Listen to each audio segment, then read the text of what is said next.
বিসমিল্লাহির রহমানির রহিম। আসসালামু আলাইকুম। আশা করি সবাই ভালো আছেন। হিউম্যান ফিজিওলজি পার্ট 2 আজকের টপিকতে আপনাদের সবাইকে স্বাগত। আমরা বিগত লেকচারে মানব পরিপাকতন্ত্রের মাউথ ওপেনিং থেকে শুরু করে স্টোমাচ পর্যন্ত বিভিন্ন অংশ বিভিন্ন বিষয়গুলো নিয়ে আলোচনা করেছি। আজকের এই দ্বিতীয় লেকচারে আমি আপনাদের সাথে মানব পরিপাকতন্ত্রের পাকস্থলীতে খাদ্য পরিপাক এই বিষয়টির উপর আলোচনা করব। এর আগের লেকচারে আমি পাকস্থলীর গঠন সম্পর্কে বলেছিলাম, যেখানে পাকস্থলীর থেকে অর্থাৎ অন্ননালীর যে অংশটি পাকস্থলীতে উন্মুক্ত হয়, আহ, সে সেই অঞ্চলটির নাম আমরা বলেছিলাম যে কার্ডিয়া অংশ। কার্ডিয়া অংশ হচ্ছে সেখানে একটি কার্ডিয়াক স্ফিংটার থাকে। এই স্ফিংটারের কাজ হচ্ছে খাদ্যনলী খাদ্য অর্থাৎ যে খাদ্য পাকস্থলীতে প্রবেশ করে সেটি স্ফিংটারের মাধ্যমে, স্ফিংটার থাকার কারণে সেই খাদ্য আর উপরের দিকে আসতে পারে না, এটি নিচের দিকে গমন করে।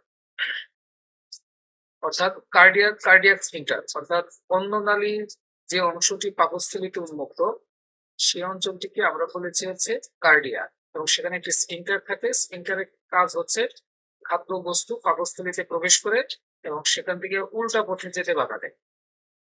কার্ডিয়ার বাম পার্শ্বে পাকস্থলীর প্রাচীরে যে গম্বুজাকৃতির অংশটি ছিল, গত লেকচারে ছবি দেখিয়েছি, তারা এর আগের লেকচারটি একটু দেখে নিবেন, তাহলে সেখানে বিস্তারিত বিষয়গুলো বুঝতে পারবে।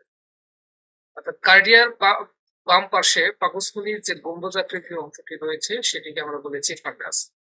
পাকস্থলীর ডান অবতল অংশে ছোট ছোট পাক থাকে, এর মানে হচ্ছে ডান অবতল অংশের পাকটি থাকে ছোট, আর উত্তল অংশের বাম অংশের যে উত্তল পাকটি থাকে সেটি হচ্ছে বড় পাক।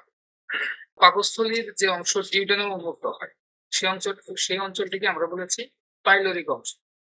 পাইলোরিক অঞ্চল অর্থাৎ পাকস্থলীর যে অন্ননালীর যে অংশটি পাকস্থলীতে প্রবেশ করেছে সেটিকে আমরা বলি হচ্ছে কার্ডিয়া বা কার্ডিয়াক অঞ্চল। আর পাকস্থলীর যে অঞ্চলটি ডিউডেনামে প্রবেশ করেছে অর্থাৎ ক্ষুদ্রান্তের প্রথম অংশে প্রবেশ করেছে, সেই অঞ্চলটিকে আমরা বলেছি পাইলোরিক অঞ্চল। পাইলোরিক অঞ্চলে এখানে একটি স্ফিংটার থাকে, এটির কাজ হচ্ছে খাদ্য বস্তুকে ক্ষুদ্রান্তের দিকে ঠেলে দেয় এবং উল্টা পথে যেতে সেটি বাধা দেয়। এ কারণে পাকস্থলীর দুই অংশে এদের পেশি বলয়ে সমৃদ্ধ একটি স্ফিংটার রয়েছে। স্ফিংটারের কাজ হচ্ছে খাদ্য বস্তুকে নিচের দিকে ধাবিত করে এবং উল্টা পথে আসতে বাধা দেয়। পাইলোরিক স্ফিংটারের কাজ হচ্ছে খাদ্য বস্তু যখন অন্য ক্ষুদ্রান্তে প্রবেশ করে, ক্ষুদ্রান্তর থেকে খাদ্য বস্তু স্ফিংটারের কারণে সেটি আর পুনরায় পাকস্থলীতে প্রবেশ করার আর কোনো সুযোগ থাকে। আমরা এর আগের লেকচারে এটা নিয়ে বিস্তারিত বলেছি। আজকে আমরা দেখবো যে পাকস্থলীতে খাদ্য পরিপাক। পাকস্থলীতে খাদ্য পরিপাকের জন্য আমাদের দেহের অভ্যন্তরে যে ধরনের কর্মকাণ্ড সংঘটিত হয় সেটিকে দুটি অংশে ভাগ করা হয়। অর্থাৎ পরিপাকের জন্য যে ধরনের কাজ সম্পাদিত হয় পাকস্থলীতে সেটি দুটি অংশে বিভক্ত। প্রথমত হচ্ছে যান্ত্রিক পরিপাক এবং দ্বিতীয়ত হচ্ছে রাসায়নিক পরিপাক। যান্ত্রিক পরিপাকটি হচ্ছে মানে খাদ্য মুখ থেকে আমরা যে খাদ্য চর্বণের ফলে যেটা অন্ননালীতে প্রবেশ করে সেটা পাকস্থলীতে এসে প্রায় 2 থেকে 6 ঘন্টা এরা অবস্থান করে। অর্থাৎ আমরা যে খাবারটি খাই সেটি পাকস্থলীতে 2 থেকে 6 ঘন্টা অবস্থান করে এবং এই সময় HCl খরিত হয়, অর্থাৎ পাকস্থলী গাত্র থেকে হাইড্রোক্লোরিক অ্যাসিড খরিত হয়। এর প্রধান কাজই হচ্ছে মুখ থেকে আসা বিভিন্ন ব্যাকটেরিয়া, ভাইরাস বা বিজাতীয় যে সমস্ত পদার্থ রয়েছে এই সমস্ত পদার্থগুলো এই HCl এর উপস্থিতিতে ধ্বংস হয়। অর্থাৎ পাকস্থলীর পরিবেশটা থাকে তীব্র অম্লধর্মী, কারণ আমরা জানি HCl একটি প্রচন্ড তীব্র অ্যাসিড ধর্মী একটি পদার্থ এবং এটি যে কোনো ধরনের ব্যাকটেরিয়া, ভাইরাসের কোষকে দ্বারা হচ্ছে লাইসিস করে ধ্বংস করে। এরপরও পাকস্থলী পেশির 3টি স্তরের পাকস্থলীর বিভিন্ন ধরনের পেশি বলয় রয়েছে যেগুলো অনবরত সংকোচন প্রসারণের ফলে খাদ্য চূর্ণ বিচূর্ণ হয়। অর্থাৎ পেশি স্তর বিভিন্ন দিকে এরা বিভিন্ন পাকস্থলী পেশিস্তর গুলো এমন ভাবে সজ্জিত, এগুলো বিভিন্ন ভাবে বিভিন্ন দিকে এগুলো দিকমুখিতা বিভিন্ন দিকে থাকে যে পাকস্থলী পেশিগুলো, এবং এগুলো অনবরত সংকোচন প্রসারিত হতে থাকে। অর্থাৎ পেশিস্তর গুলো দিকমুখী বিভিন্ন দিকে হওয়ায় পাকস্থলী প্রাচীর নানা দিকে সঞ্চালিত হতে পারে। এরা বিভিন্নভাবে বিভিন্ন দিকে সঞ্চালিত হয়ে গহ্বরে পাকস্থলী গহ্বরে আসা খাদ্যগুলো চূর্ণ বিচূর্ণ অবস্থায় পরিণত হয়। অর্থাৎ মুখ থেকে যে সমস্ত চর্বিত খাবারগুলো যেভাবে অর্ধচূর্ণ অবস্থায় পাকস্থলীতে প্রবেশ করে, সেগুলো পাকস্থলী পেশিগুলো সংকোচন প্রসারণের ফলে সেগুলো আরো অনেক বেশি চূর্ণ বিচূর্ণ অবস্থায় রূপান্তর হয়। এবং ওই সময় পাকস্থলীতে খাদ্যের যে ওই সময় যে একটি অবস্থা তৈরি হয়, সেই অবস্থাকে বলা হয় পেস্ট। অর্থাৎ ওই সময় খাদ্যবস্তু পেস্টে রূপান্তরিত হয়। ঠিক ওই সময় অর্থাৎ খাদ্যবস্তু পেস্টে রূপান্তরিত হওয়ার পর পাকস্থলীর গাত্রের যে গ্যাস্ট্রিক গ্রন্থি থাকে, সেই গ্যাস্ট্রিক গ্রন্থি থেকে গ্যাস্ট্রিক জুস খরিত হয়। অর্থাৎ পাকস্থলীর যান্ত্রিক চাপে পিষ্ট খাবারের সাথে এই গ্যাস্ট্রিক জুস মিশ্রিত হয়ে এগুলো একটা ঘন স্যুপের মতো আকৃতি ধারণ করে পাকস্থলীর ভিতরে। তখন খাদ্যের এই অবস্থাকে আমরা বলি কাইম। খুবই গুরুত্বপূর্ণ একটি কথা। কাইম কি? কাইম হচ্ছে অর্থাৎ পাকস্থলীর গ্যাস্ট্রিক গ্রন্থি থেকে নিঃসৃত গ্যাস্ট্রিক জুসের সাথে পাকস্থলীতে যে পিষ্ট খাবার আছে এগুলোর সাথে মিশ্রিত হয়ে যে একটি ঘন স্যুপের তৈরি করে, ঘন তরলের তৈরি করে, সেই তরল পদার্থটি বলা হয়েছে খাদ্যবস্তুর সেই ঘন তরল স্যুপকে বলে হচ্ছে কাইম। অর্থাৎ যান্ত্রিক পরিপাকে পাকস্থলীতে এই ধরনের কার্যক্রম সংগঠিত হয়ে থাকে।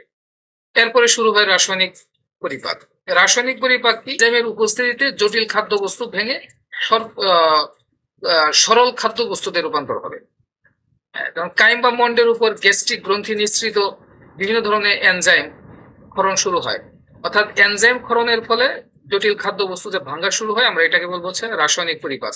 তাই বিভিন্ন ধরনের রাসায়নিক বিক্রিয়া সংগঠিত হয়ে থাকে। পাকস্থলীর প্রাচীর পেশিবহুল এবং গ্রন্থি সমৃদ্ধ, এটা আমরা জানি, এর আগেই বলেছি আর কি। অর্থাৎ গ্যাস্ট্রিক গ্রন্থি থেকে এক ধরনের নালিকার গ্রন্থি এবং সেখানে 4 ধরনের কোষ থাকে পাকস্থলীর গাত্রে, এবং এই প্রত্যেক ধরনের কোষের আলাদা ক্ষরণ সম্পূর্ণ হয়ে থাকে এবং সম্মিলিতভাবে এই ক্ষরণকে গ্যাস্ট্রিক জুস ক্ষরণ বলা হয়। এই গ্যাস্ট্রিক জুসের মধ্যে প্রায় 99.5% হচ্ছে পানি। গ্যাস্ট্রিন নামক আরেক ধরনের হরমোন নিঃসরণ হয়, মানে যেটা এই রসক্ষরণকে নিয়ন্ত্রণ করে। হরমোনের কাজ হচ্ছে সক্রিয় করে তোলা, যার ফলে গ্যাস্ট্রিক গ্রন্থি থেকে গ্যাস্ট্রিক জুস ক্ষরণ শুরু হয়। একজন প্রাপ্ত বয়স্ক মানুষের ক্ষেত্রে মানুষের প্রতিদিন প্রায় 2 লিটারের উপর গ্যাস্ট্রিক জুস খরিত হয়। 2 লিটারের উপর গ্যাস্ট্রিক জুস খরিত হয় প্রতিদিন।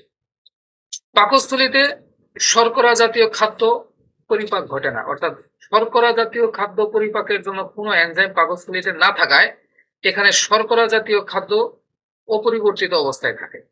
পরবর্তীতে ক্ষুদ্রান্ত্রে গিয়ে শর্করা জাতীয় খাদ্য পরিপাক শুরু হয়। যদিও শর্করা জাতীয় খাদ্য পরিপাক শুরু হয় মুখ থেকেই, মুখ বিবরে, কারণ মানুষের লালারসে টায়ালিন এবং অ্যামাইলেজ মোল্টেজ নামক 2 ধরনের এই 3 ধরনের এনজাইম থাকে যেগুলো শর্করা পরিপাকে সহায়তা করে। এখানে যদিও আংশিক শর্করা পরিপাক সংগঠিত হয়, কিন্তু পাকস্থলীতে আসার পরে শর্করা জাতীয় খাদ্য একেবারেই অপরিবর্তিত অবস্থায় থেকে যায়।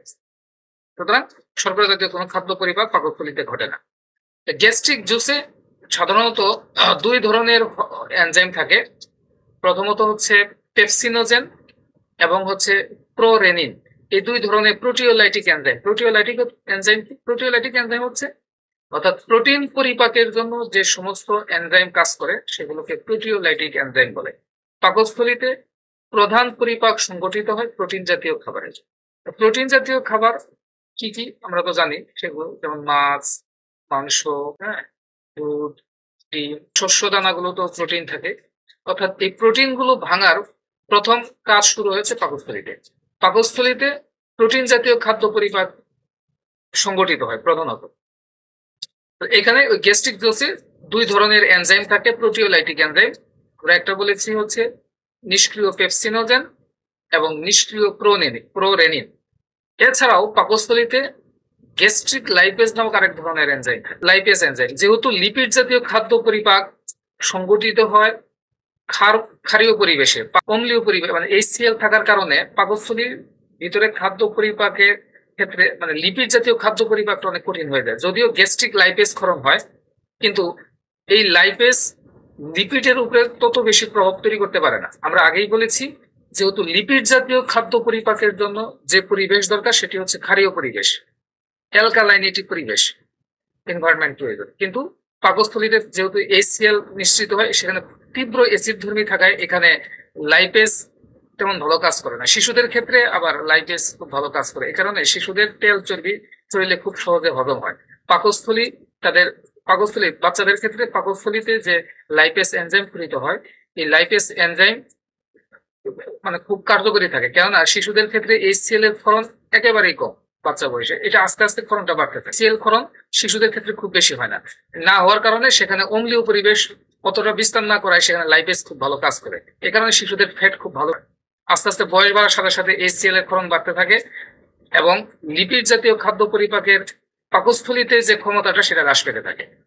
এই কারণে বয়স যত বাড়তে থাকে 35 উপরে ডাক্তাররা বলে যে তেল জাতীয় খাবার ছেড়ে দিবেন, যেহেতু পাকস্থলীর যে গ্যাস্ট্রিক লাইপেজ আছে এটার কাজ একেবারে প্রায় বন্ধ হয়ে যায়। এই কারণে এই যে শিশুদের ক্ষেত্রে এই প্রতিবন্ধকতাটা থাকে না। তাহলে পাকস্থলীতে আমরা দেখলাম যে দুই ধরনের গ্যাস্ট্রিক রোষে দুই ধরনের এনজাইম থাকে, একটা হচ্ছে নিষ্ক্রিয় পেপসিনোজেন এবং নিষ্ক্রিয় প্রোরেনিন। এগুলো HCl এর উপস্থিতিতে সক্রিয় হয়। নিষ্ক্রিয় পেপসিনোজেন HCl এর উপস্থিতিতে সক্রিয় হয়ে এটি পেপসিনে রূপান্তর হয় এবং প্রোরেনিন রেনিনে রূপান্তর হয়, যেটা যে আমরা জানি মিল্ক প্রোটিন যেটা হচ্ছে কেসিন, এটার উপর ক্রিয়া করে রেনিন, এবং এই রেনিন কেসিনের উপরে ক্রিয়া করে একে প্যারাকেসিনে রূপান্তর করে। প্যারাকেসিন পরবর্তীতে পেপটনে রূপান্তর হয়, অর্থাৎ পাকস্থলীতে প্রোটিন জাতীয় খাদ্য পরিপাক শুরু হয় এবং এটি প্রায় পেপটন প্যারাকেসিন পর্যন্ত এটি অবস্থান করে। এরপর পরবর্তী ধাপ ক্ষুদ্রান্ত্রে গিয়ে শুরু হয়। আচ্ছা, অর্ধপাচিত আপনারা স্ক্রিনে দেখতে পাচ্ছেন যে ধরনের রাসায়নিক বিক্রিয়া সংঘটিত হয়, এটা এভাবে আমিষের সাথে পানি সংযুক্ত হয়ে প্রোটিওজ পেপটন, কেসিনের সাথে পানি সংযুক্ত হয়ে এভাবে প্যারাকেসিনে রূপান্তর হয়, প্যারাকেসিন পরবর্তীতে পেপটনে রূপান্তর হয়। অর্থাৎ পাকস্থলীতে এই ধরনের রাসায়নিক বিক্রিয়া সংঘটিত হয় খাদ্য পরিপাকের জন্য। অর্ধপাচিত পাকস্থলীর এই খাদ্য পরবর্তী অম্লীয় কাইমে রূপান্তরিত হয় এবং ধীরে ধীরে সেটা ক্ষুদ্রান্ত্রে প্রবেশ করে। যেহেতু ক্ষুদ্রান্ত্রে প্রোটিন জাতীয় লিপিড জাতীয় সব ধরনের খাদ্য পরিপাক হয়, সেক্ষেত্রে এ কারণে ক্ষুদ্রান্ত্রের গাত্রে যে সাধারণত ক্ষুদ্রান্ত্রে খাদ্য ওই পাকস্থলী থেকে আগত খাদ্যটিকে অম্লীয় পরিবেশে রূপান্তরের প্রয়োজন হয়। এই কারণে মানুষের থলি থেকে যে পিত্ত রসক্ষরণ হয়, হ্যাঁ, এই পিত্ত রসক্ষরণের এটা মূলত অ্যালকালাইনিটিকে বৃদ্ধি করে আর কি, অর্থাৎ অ্যাসিডিটিকে কমিয়ে দেয়।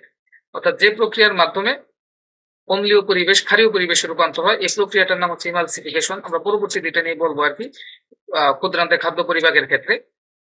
পাকস্থলীতে খাদ্য পরিপাক ক্ষেত্রে প্রোটিন পর্যন্ত প্রোটিনের প্রোটিওজ পেপটনে রূপান্তর হওয়া পর্যন্ত শেষ হয়ে যায়। পরবর্তীতে পেপটন এগুলো আবার ক্ষুদ্রান্তের বিভিন্ন এনজাইমের উপস্থিতিতে ভেঙে এগুলো আরো সরল উপাদানে রূপান্তরিত হয়। পরবর্তীতে আমরা এগুলো নিয়ে বিস্তারিত বলবো।